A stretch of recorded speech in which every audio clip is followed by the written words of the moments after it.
Conceptos básicos de la filosofía. Esquema de historia de la filosofía. Vamos a comenzar por aquí.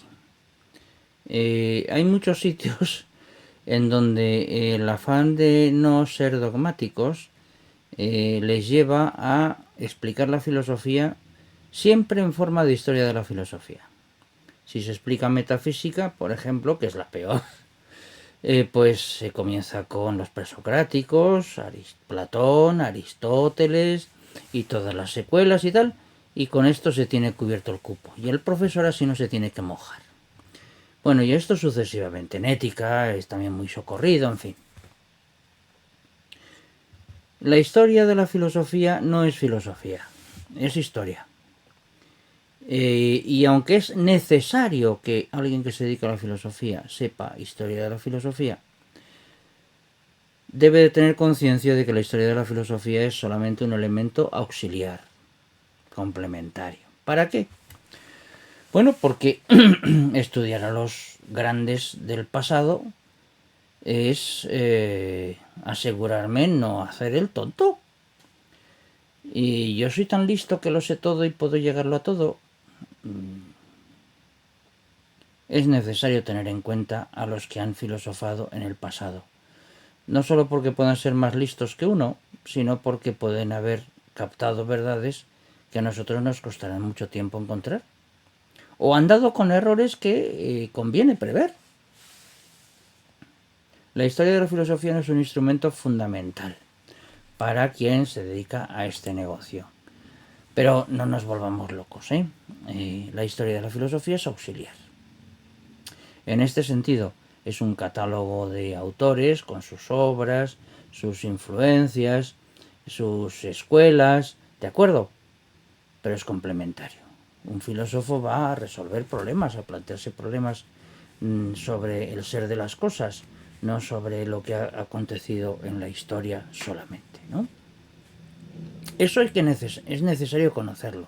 Uno no puede dedicarse a la filosofía sin saber lo que ha dicho Aristóteles, o Platón, o Santo Tomás, o Kant, o Hegel, ¿no? Ahí faltan los fundamentos, ¿no? Los escolásticos clásicos suelen comenzar el estudio de las grandes cuestiones con un examen del estado de la cuestión. Si cogen ustedes entre manos el famoso libro de Goethe, Elementa Filosofia Aristotelico-Tomística, un manual de referencia para quienes nos movemos en esas coordenadas, verán que todo problema comienza con el estudio del estado de la cuestión. ¿Qué significa el estado de la cuestión? Las tesis fundamentales y los argumentos fundamentales que ha habido a lo largo del tiempo sobre ese asunto determinado. No hacer esto es pecar de estupidez. ¿Cómo voy a pensar un problema sin tener en cuenta lo que han pensado y han decidido otros? ¿Cómo no voy a aprovecharme de lo que ya han hecho otros? Incluso en el caso de que yo llegue luego a conclusiones opuestas a las de muchos de ellos. Pero tengo que tenerlas en cuenta. Lo contrario es, intelectualmente hablando, una estupidez. Y un acto, en el fondo, de soberbia, ¿no? Yo voy por aquí sabiendo por dónde me muevo y soy más listo que nadie. ¿De acuerdo? Para toda cuestión filosófica conviene tener en cuenta el estado de la cuestión. Y eso exige recurrir a los autores del pasado. Cosa distinta, en tercer lugar, es una filosofía de la historia de la filosofía. Porque claro, en la historia de la filosofía no todos los autores que son famosos son realmente valiosos. Puede haber alguien, no voy a señalar, que haya tenido una influencia enorme, pero que tenga una solidez escasa, ¿no? O a la inversa, puede haber autores de un enorme valor que hayan pasado inadvertidos para la mayoría. La importancia histórica no es lo mismo que la importancia filosófica, una vez más.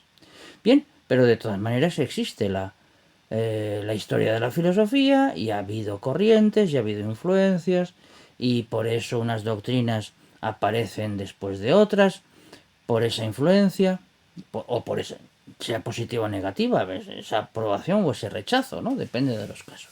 Y eso es también interesante conocerlo. El argumento historicista es filosóficamente débil. El decir hay que afirmar que esto es verdadero porque esto es lo que se ha dicho en este momento es un argumento filosóficamente débil, ¿no? El argumento historicista es un argumento débil.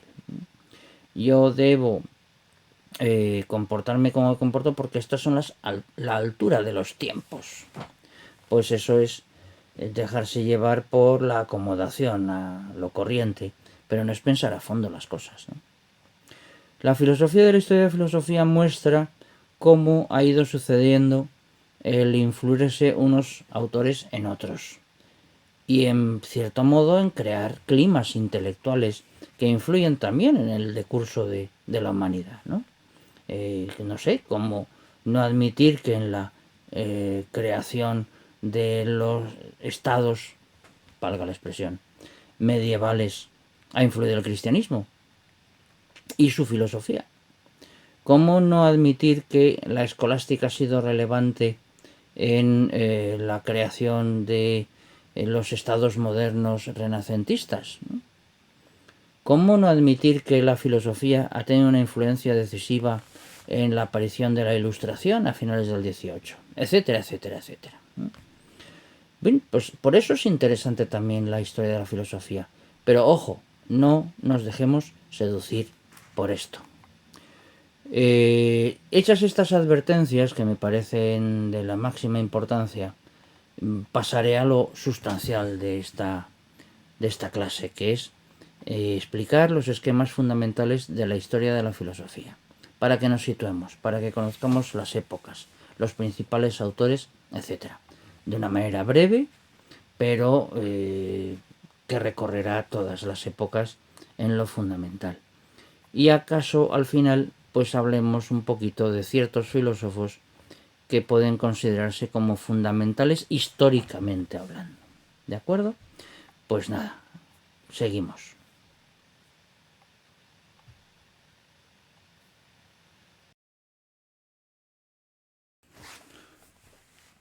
Debemos ser conscientes de que la historia de la filosofía se sitúa en el marco de la historia de una humanidad que lleva 2 días en este mundo traidor. No me quiero poner escatológico, pero en fin, no viene mal. El universo, dicen los astrónomos y los físicos y la gente que se dedica a estas cosas, los cosmólogos, que tiene una antigüedad, a ellos les da lo mismo 1.000 millones de años antes o después, una antigüedad estimada entre 13.700 y 15.000 millones de años. En el marco de 13.700 millones de años, la verdad es que 2.700, que es la historia de la filosofía, no millones, 2.700 años, es nada y menos, ¿eh? La Tierra apareció muy tardíamente, después de esos 13.700 millones, hace solo 4.500. O sea, como la tercera parte, así grosso modo, ¿no? Pero es que el hombre, entre los 4.500 millones de años de antigüedad de la Tierra, apareció pues hace, no sé, me conceden 2,5 millones de años, incluso aunque me dieran 5, sigue siendo sobre 4.500 millones, 5 millones de años es calderilla, ¿no? La historia, que comienza con la invención de la escritura hace unos 5.000 años antes de Cristo, a 7.000 grosso modo, ocupa el 0,28% de la historia total del universo. Esto es una gota en un océano infinito. Bien, pues en este marco aparece la filosofía. Uno diría, pero es que la filosofía es un asunto muy importante. Todo ser humano habrá tenido una filosofía. Y respondería, pues probablemente todos los seres humanos han tenido reflexiones sobre problemas filosóficos, pero eso es distinto de la sistematización, la, llamémoslo así, profesionalización, la estabilización como un elemento positivo de la vida social. No tengo idea de lo que se cocía por Mesopotamia en la antigüedad. Tengo un amigo que tiene una tablilla mesopotámica de estas con caracteres cuneiformes, una monada, me la enseñó una vez, con cuentas económicas, ¿no? ¿Y filosofía había? Pues no tenemos rastro de que existiera. Entre que no tenemos noticias de muchas cosas que han pasado en la humanidad, ya ven ustedes, 2 millones de años y medio, ¿no? De eso conocemos solo los últimos 5.000 porque no tenemos información. Pero además de eso, advertimos desde los 5.000 antes de Cristo que apareció la escritura, advertimos que la filosofía solamente se ha establecido entre los hombres de manera estable. Veremos si desaparece, dadas las características salvajes de la época contemporánea. La filosofía solo se ha establecido hace 2.700 años. Y en lugares además muy delimitados en la Tierra. Bien. Esto es un milagro. Aún así, quienes consideramos la filosofía, como lo hace Aristóteles, como la realización máxima de las ansias humanas de saber, entendemos que este milagro, aparte de ser agradecido a Dios, es también pues una maravilla que tiene que ser cuidada y bien estudiada, ¿no? Y esto es lo que vamos a hacer. Hasta aquí llega este esquema tan general que sitúa nuestra historia de la filosofía en la historia total del universo. Nada, una pizquilla, apenas nada. Entremos ya en la historia de la filosofía, stricto sensu. Su antigüedad, pues según nuestras informaciones, es de unos 2.700 años. Puestos a poner alguna referencia, la fecha estimada de nacimiento de Tales de Mileto, que es el primer filósofo conocido, es en el 610 a.C., o sea, a finales del siglo VII a.C. ¿De acuerdo? Bien, pues nuestra historia de la filosofía, que llega hasta nuestro tiempo, tiene esos 2.600 y pico años de antigüedad, 2.700, y nosotros la solemos dividir en 3 etapas, que coinciden grosso modo con las etapas en que en general se divide la historia: antigua, medieval, moderna y contemporánea. Solamente una observación. Aquí he puesto unos límites de cada época, pues a mi gusto, la verdad. Lo que quiero señalar es esto. Fíjense en el tamaño de la filosofía antigua, desde finales del siglo VII hasta finales del siglo VIII después de Cristo. O sea, 8 siglos después de Cristo y 6 siglos antes de Cristo son 14 siglos, 1.400 años. Por así decirlo, la mitad de la historia de la filosofía se nos va con la filosofía antigua. Es verdad que en este esquema he estirado un poco la antigua hasta Carlomagno, pero aunque nos pongamos más estrictos y pongamos el final de la filosofía antigua pues en el fin del Imperio Romano de Occidente, en el 476, pues seguimos teniendo 5 siglos después de Cristo y 6 siglos antes, o sea, 1.100 años. Sigue siendo un tamaño significativo, ¿verdad? De hecho, ahora lo mostraré, la distancia que hay en tiempo entre San Agustín, que fallece en el 430, y Santo Tomás, el gran medieval del siglo de oro, siglo XIII, la distancia cronológica es mayor entre ellos que entre Santo Tomás y nosotros. O dicho de otra manera, Santo Tomás nos es más contemporáneo a nosotros que San Agustín lo era para él. Bien, estas paradojas plantea la pura y dura cronología con nuestras imágenes mentales de lo que son las épocas históricas.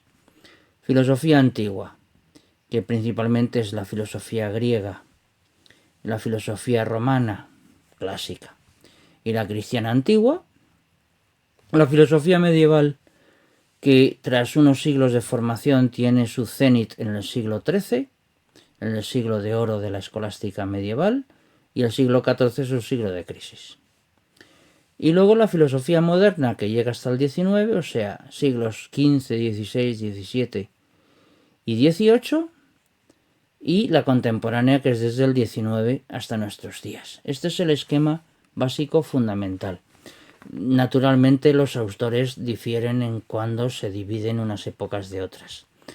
Todo esto tiene bastante de arbitrariedad, como pueden ustedes imaginar. Yo, por simplificar y hacerlo más memorizable, más fácil de retener, he preferido poner las diferencias de épocas en separaciones de siglos, si era posible. Pues estos son los hitos, abajo los tienen, pueden parar este vídeo y verlo con detalle, con tiempo, con pues todos los elementos divisorios que yo he establecido entre unas épocas y fases y otras en la historia de la filosofía.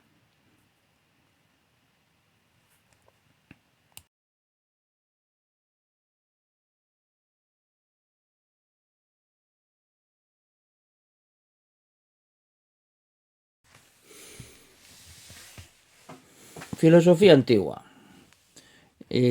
Como he dicho antes, yo pongo el límite en el siglo VIII, cuando Carlomagno es coronado en el 800, comienzo del siglo IX, pues comienza la filosofía medieval, porque comienzan las escuelas medievales.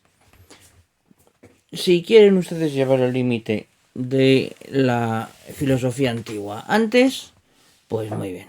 Por ejemplo, al siglo V, al fin del Imperio Romano de Occidente, bueno, pues muy bien. Hay un periodo, ciertamente, entre el V y el VIII, son 300 años, que en efecto es como territorio de nadie, por aquello de que está descomponiéndose Roma y los reinos los mundos post-romanos se están configurando en Europa las invasiones de los bárbaros, también el nacimiento del Islam, también sus conquistas. Es un periodo del siglo V al siglo VIII pues de inestabilidad. Lo pueden poner ustedes en la antigua o en la medieval, donde más les guste. Yo lo he puesto en la antigua, como se ve. Bien. No obstante, lo gordo de la filosofía antigua está en el siglo V, IV antes de Cristo. ¿Por qué? Porque el siglo V, IV antes de Cristo es el periodo en el que viven los dos principales, Platón y Aristóteles. Dejémonos de historias y no le demos más vueltas. La filosofía antes de Sócrates se llama presocrática, y luego viene la serie Sócrates, Platón, Aristóteles. Es sabido que Platón es discípulo de Sócrates y Aristóteles es discípulo de Platón. Conocen perfectamente. En el 322 a.C. fallece Aristóteles y esto configura lo que llamo filosofía griega antigua clásica. Después viene el helenismo y la filosofía helenística. Aproximadamente 323, me parece que muere Alejandro Magno, que también constituye la frontera entre el mundo griego clásico y el helenismo.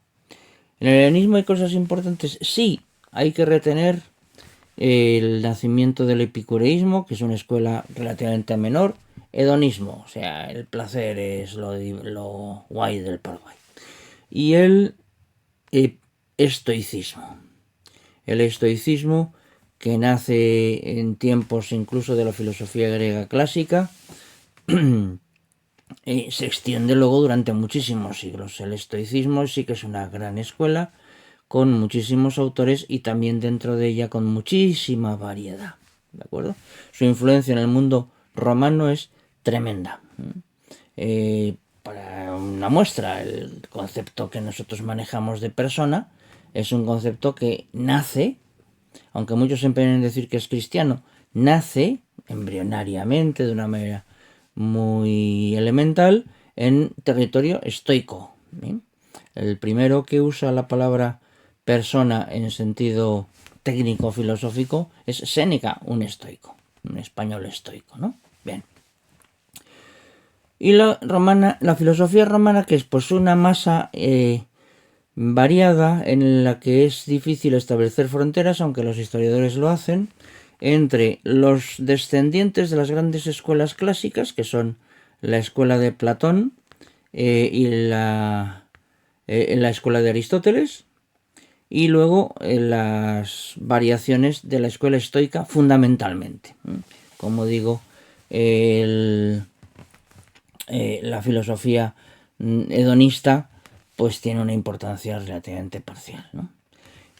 Principalmente estas tres. Lo que pasa es que sus conexiones mutuas se hace tal que resulta difícil decir cuando un autor es de un lado o del otro. La última gran escuela griega clásica, que es el neoplatonismo, y estamos en el siglo III después de Cristo, el neoplatonismo de Plotino en realidad no es una resurrección del platonismo, como su nombre indica, neoplatonismo. Es una síntesis de casi todas las cosas de la antigüedad, sobre todo una síntesis aristotélico-platónico-estoica. ¿De acuerdo? Bien, esto se entremezcla con el nacimiento de la filosofía cristiana. Autores de los primeros tiempos pues son escasos. El principalísimo, no solamente para la filosofía, sino también para la teología y para el mundo cristiano, es San Agustín, que fallece en el 430, o sea, ya comienzos del siglo V. ¿Sí? San Agustín es uno de los autores fundamentales de toda la historia de la filosofía. Hay muchos otros, como digo, pensadores de esos siglos, pero el principal es San Agustín. Con la disolución del imperio, todo entra en una especie de decadencia con autores de menor cuantía hasta que llegamos a la constitución de las escuelas medievales. Y con esto podemos dar por cerrada la antigüedad. A modo de resumen de este esquema de la filosofía antigua, pues puede verse esta pantalla. Pueden parar el vídeo y ver pues una cierta articulación de los presocráticos. Aparecen 6 líneas, pero en fin, en el volumen de la historia antigua tampoco es para tanto. Ya he hablado del periodo clásico. En el periodo helenístico es subrayado la continuación de la academia y el liceo, son las escuelas respectivamente de Platón y Aristóteles. El nacimiento del epicureísmo y del estoicismo. No he mencionado el escepticismo, porque también es una escuela muy menor. Y en fin, la filosofía en periodo romano pues está representada por la filosofía judeo-alejandrina, que es el prólogo del neoplatonismo, la continuación del pitagorismo de la antigüedad y el platonismo medio, que desembocan en el neoplatonismo de Plotino principalmente. Y ya he hablado de los inicios de la filosofía cristiana con la gran figura destacada de San Agustín. Platón, Aristóteles, San Agustín.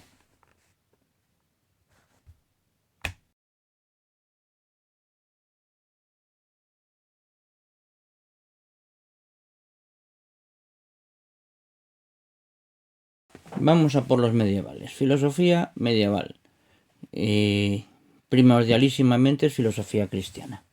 Y nace, ahí he puesto yo la frontera, esto es discutible, con las escuelas que funda Carlomagno, o que se fundan en la época de Carlomagno. Él funda algunas en monasterios y en centros eclesiásticos se fundan otras. Estos son las escuelas, de ahí escolástica. En español escolástica lo tenemos ya muy distinguido de lo que son las escuelas. Sin embargo, por ejemplo, en italiano escolástico sigue teniendo un significado originario, ¿verdad? Y uno encuentra librería escolástica por las calles de Roma o de Italia, y aunque en español uno se sorprende, pues en italiano no es nada sorprendente, ¿no? Escolástico, relativo a las escuelas. A esto contribuyen los autores que vienen de los 2 o 3 siglos anteriores, que han conservado en medio del caos un poquito de la cultura que han podido, de la antigüedad greco-romana y cristiana, y con eso se construyen estas escuelas. Tardan en madurar 4 siglos. En esta época hay autores de muchísima importancia, pero estamos en un esquema de historia de la filosofía, no nos podemos entretener demasiado. Por ejemplo, San Anselmo, un señor para quitarse la gorra, ¿verdad? Y otros muchos. Pero, grosso modo, esto es lo que hay. Formación de la escolástica. Un pensamiento filosófico de base cristiana, pero que es netamente filosófico en muchísimas de sus dimensiones. Es verdad que la preocupación filosófica está guiada por motivos teológicos, constituir la sabiduría cristiana, una conexión, no diré unidad, conexión entre la ciencia derivada de la fe cristiana y la ciencia que se obtiene por la razón natural, la sabiduría cristiana. A ella contribuyen los autores de esta época. La época dorada de gran éxito de este planteamiento, porque es también la época en la que viven sus autores más destacados, es el que he llamado siglo de oro, siglo XIII. Siglo XIII, como es el número de la mala suerte, pues es fácil de recordar. Siglo XIII. En él vive San Buenaventura de los franciscanos y Santo Tomás de los dominicos. Entre ellos hay diferencias muy notables, que este es otro error que también se comete.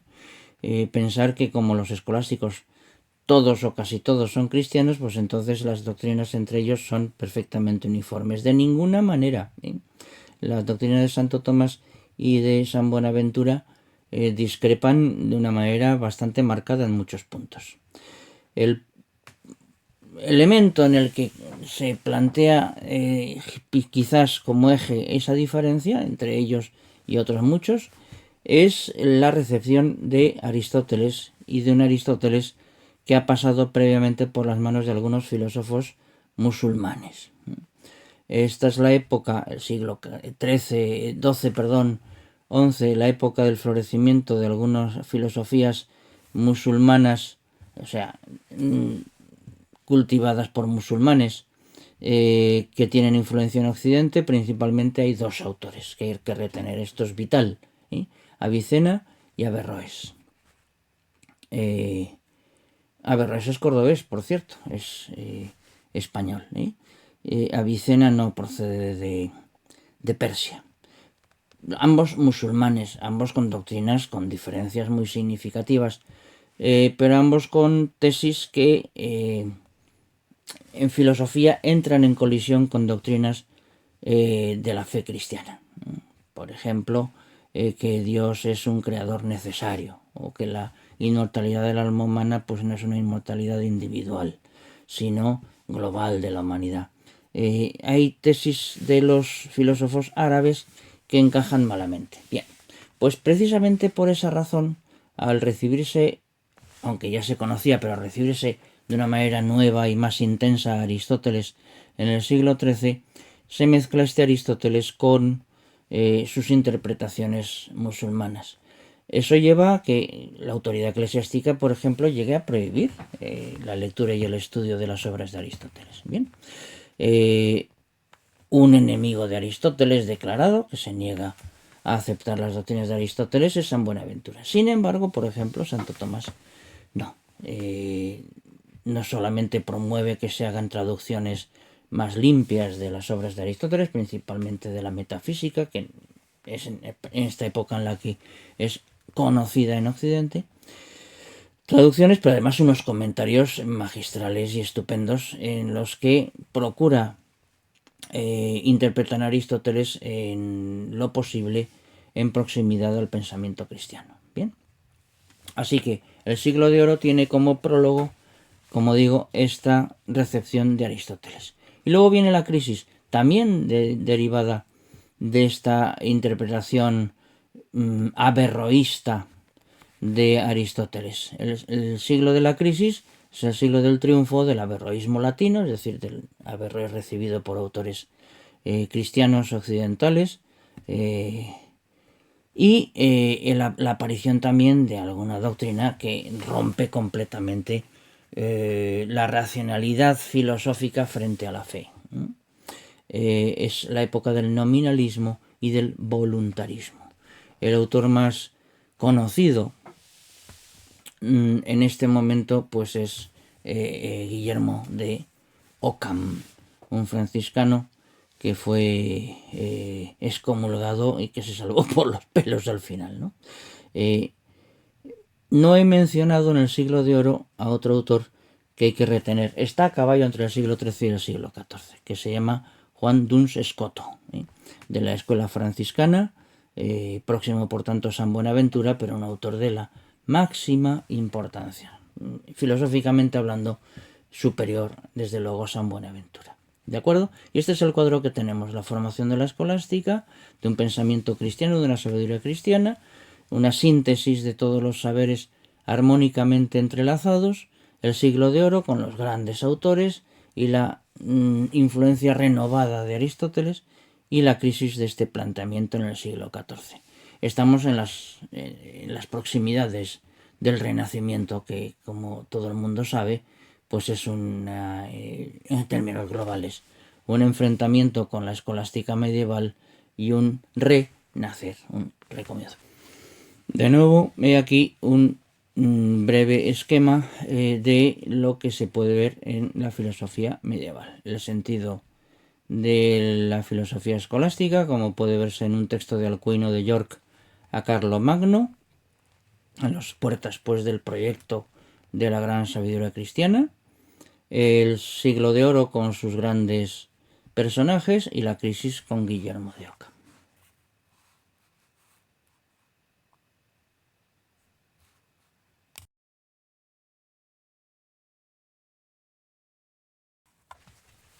Periodo moderno, del siglo XV al siglo XVIII. Aparece también ahí la pestaña de la contemporánea, pero nos centramos ahora en este periodo moderno.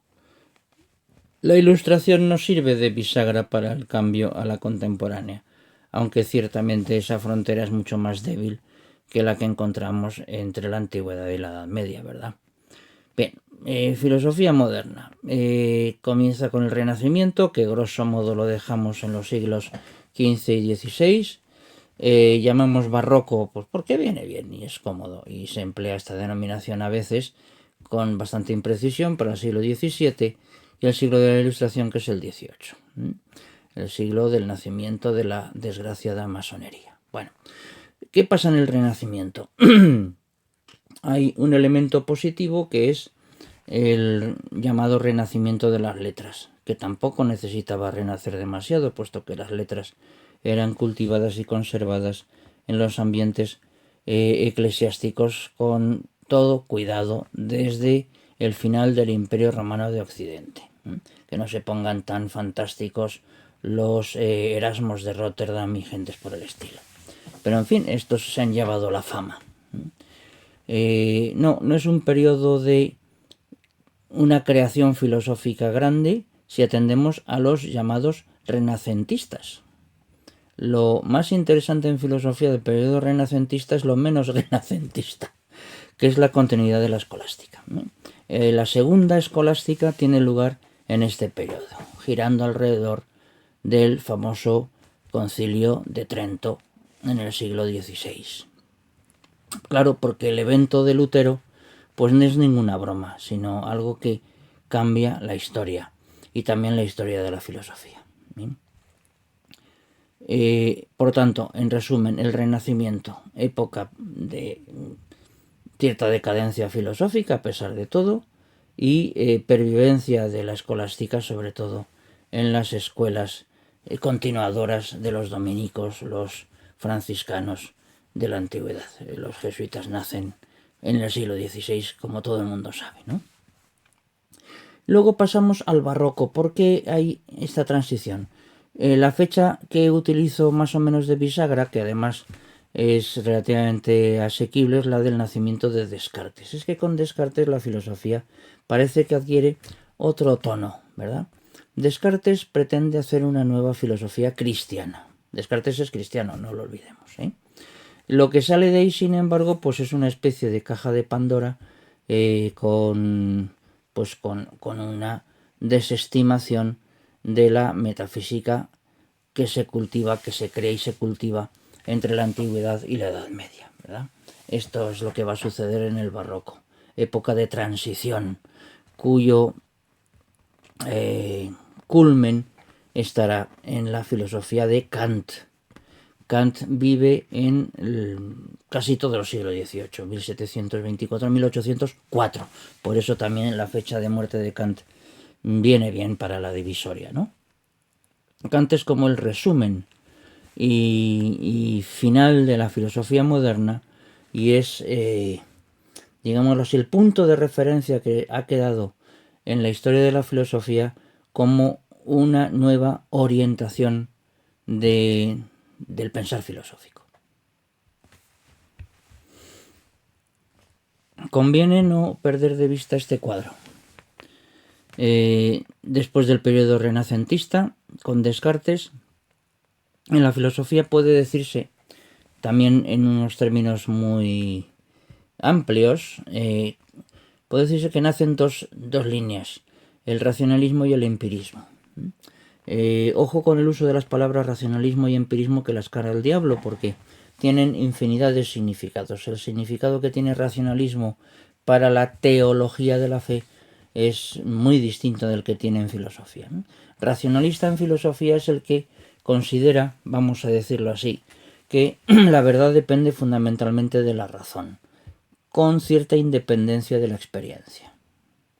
Mientras que el empirismo, empeiría esa experiencia, piensa en lo opuesto, que la verdad, que el conocimiento depende principalmente de la experiencia y solo indirecta o secundaria o incluso de ninguna manera respecto de la razón. La experiencia es el contacto con lo real y la razón es una elaboración interna de la mente, tanto para unos como para otros. Ahí aparecen los nombres de los más destacados: Malebranche, que es un sacerdote; Spinoza, que es un judío que abjura, de origen portugués; Leibniz, filósofo alemán de finales del XVII; y Wolff, que es su gran discípulo ya en el XVIII.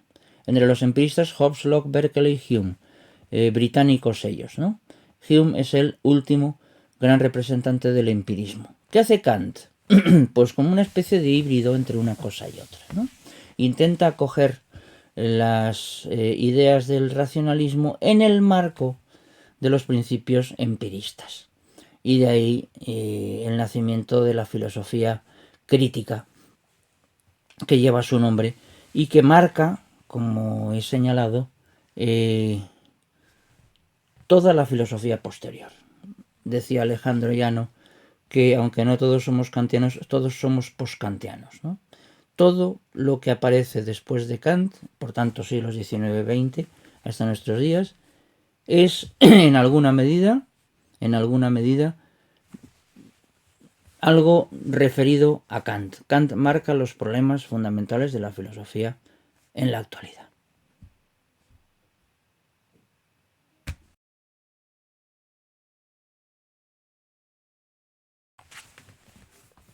¿Qué pasa con la filosofía después de Kant?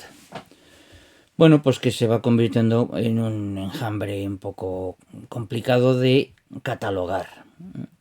Sí podemos decir, insisto, que ha habido un giro desde la filosofía realista aristotélico-platónica de la antigüedad, aprovechada por los medievales, hasta el pensamiento de la época barroca, pero sobre todo de la Ilustración y el mundo post-kantiano. Ya nada es igual. De Kant derivamos una línea que acentúa el elemento racionalista, que es la más potente, por así decirlo, y al menos en los primeros tiempos, y otra línea que acentúa los elementos empiristas. Entre los que derivan del racionalismo kantiano están los idealistas absolutos. Estos son los grandes dioses de la filosofía contemporánea. Siglo XIX, los grandes románticos, Fichte, Schelling, Hegel, 18-19. Hegel muere, si no me equivoco, en 1830 y pocos. Bueno, enfrentados con ellos están los que a veces llaman irracionalistas, pero no tienen nada que ver entre sí. Si se hubieran conocido Schopenhauer y Kierkegaard, no sé si habrían acabado a tortas. Quizás Schopenhauer era un poco más vehemente, el Kierkegaard era un espíritu más sosegado, al menos en el ámbito físico. En fin, Schopenhauer sí que es un típico producto kantiano y antecedente de Nietzsche, y Kierkegaard es el antecedente del existencialismo contemporáneo, ¿verdad? Un autor, por cierto, que en su época no le conocía ni su padre y fue recuperado a principios del siglo XX. Bueno, también en la línea esta de relación con el idealismo absoluto, pues situemos el vitalismo, ya que estamos aquí, aunque sea forzando un poco la máquina, con autores como Nietzsche, como he dicho, y Dilthey, ya a finales del siglo XIX. La línea empirista, pues tenemos unos materialistas, entre los cuales los principales son Feuerbach y Marx, el marxismo, que es importante más por su influencia histórica que por su contenido doctrinal, si me permiten decirlo de una manera desgarrada. También nace a principios del siglo XIX con una influencia enorme, pero menos explícita, más sosegada, el positivismo de Comte y su gran sucesor, que es Stuart Mill. Y en la misma línea, pues el evolucionismo de personajes como Darwin, que no es filósofo, pero sí sobre todo Spencer, de los que menciono ahí. Tampoco son autores de muchísimo nivel, ni están a la altura de un Hegel, ¿verdad? Y puestos a mencionar cosas que pasan en el siglo XIX, pues tenemos la metafísica inductiva y el espiritualismo. El espiritualismo con Marcel, por ejemplo, Gabriel Marcel, puede tomarse como ya un anuncio de lo que hoy tiene tanta presencia y fama entre los pensadores cristianos, que es el personalismo, ¿verdad? Bien, y también la nueva escolástica que impulsará León XIII, no XIV, que es el actualmente reinante, XIII, a finales del XIX, que desembocan la llamada neoescolástica, la tercera época de la escolástica, ¿no? Hemos tenido la medieval, que es la originaria, la renacentista o segunda escolástica, y esta, que es la neoescolástica, impulsada, como digo, por León XIII.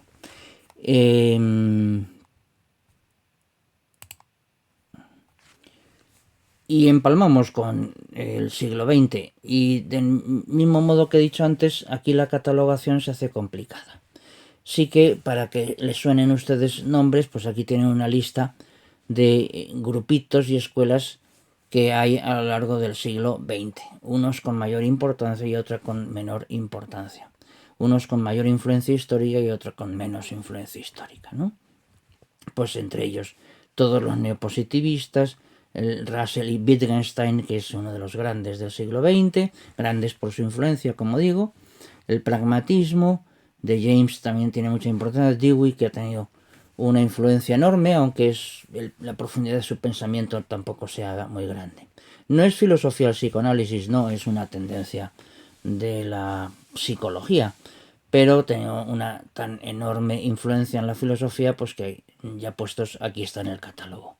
Los sucesores de Marx, aparte del marxismo-leninismo, digámoslo así, escolástico, procedente de la Unión Soviética, y también del marxismo-maoísmo de Mao en China, tiene también una escuela occidental que convive con el mundo burgués, que es el neomarxismo de la Escuela de Frankfurt. Bueno, ha fallecido recientemente Habermas, que ha tenido cierta fama.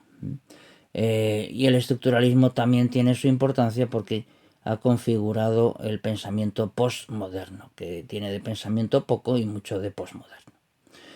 Y, por así decirlo, en una línea racionalista, pues tendríamos la fenomenología, con autores de la mayor importancia como Brentano o Husserl. El existencialismo de Sartre y de Heidegger también tiene que ser reconocido. Y, en fin, que les suene a ustedes la hermenéutica de Gadamer, Hans-Georg Gadamer. Y entre los neotomistas, pues quizás los que han adquirido mayor fama es Garrigou Lagrange, que es el gran ogro para toda la teología contemporánea, es el gran malo porque quiere conservar lo escolástico. Maritain, que compadrea, Gilson no tanto, pero algo también, Fabro, que también pelea contra la filosofía moderna y contemporánea con todas sus fuerzas, y en una línea distinta al padre Ramírez, por mencionar también a un clásico español. Y en esto acaba esta historia que hoy es imposible de catalogar. Tomen ustedes esto como escuelas, líneas de dirección muy entreverada de unas con otras. Y colorín colorado, este cuento se ha acabado. Tomen ustedes esta parte de esta sesión como una especie de coda, de añadido final, simplemente por subrayar alguna cosa. Quiero que queden en la memoria al menos 8 nombres. Aquí me ha podido un poco el ánimo de la simetría, porque hay personajes un poco desiguales. Si tuviéramos que afinar todavía más, pues se podría quitar de aquí algún nombre. Pero en fin, no nos vamos a enfadar, ¿no? 2 antiguos, Platón y Aristóteles. No puede haber alguien que hable de filosofía hoy sin saber quiénes fueron estos tíos, ¿eh? En la Edad Media, bueno, en el sentido latísimo de la expresión, como ya hemos estado viendo a lo largo de este tema. San Agustín, que rigurosamente es un antiguo, y Santo Tomás de Aquino. Esta foto, como ven ustedes también de Descartes, de Kant y de Hegel, no son fotos, son caricaturas, se deben a la mano de mi hijo Luis Escandey, en la actualidad padre Luis Escandey. Bueno, antiguos, Platón y Aristóteles. Medievales, grosso modo, San Agustín y Santo Tomás. Modernos, don Renato Descartes y David Hume. Descartes como gran representante del racionalismo y David Hume como representante de un empirismo corrosivo. Fue Hume quien dice Kant que le despertó del sueño de la metafísica, porque Kant considera que la metafísica es un sueño, ¿no? Y ya los contemporáneos, modernos René Descartes y Hume, contemporáneos Immanuel Kant, que ya he dicho que juega un papel histórico de la máxima importancia, y Hegel. Para la filosofía cristiana, para el pensamiento cristiano, si todavía hay que reducir más el catálogo, yo diría que lo que tenemos es una alternativa entre la filosofía que aparece con Platón y Aristóteles, que no son entre sí opuestos, y continuada y madurada por Santo Tomás, frente, a diferencia de la filosofía kantiana y sus derivaciones. ¿De acuerdo? Este es el modo de situarnos históricamente en la filosofía hoy.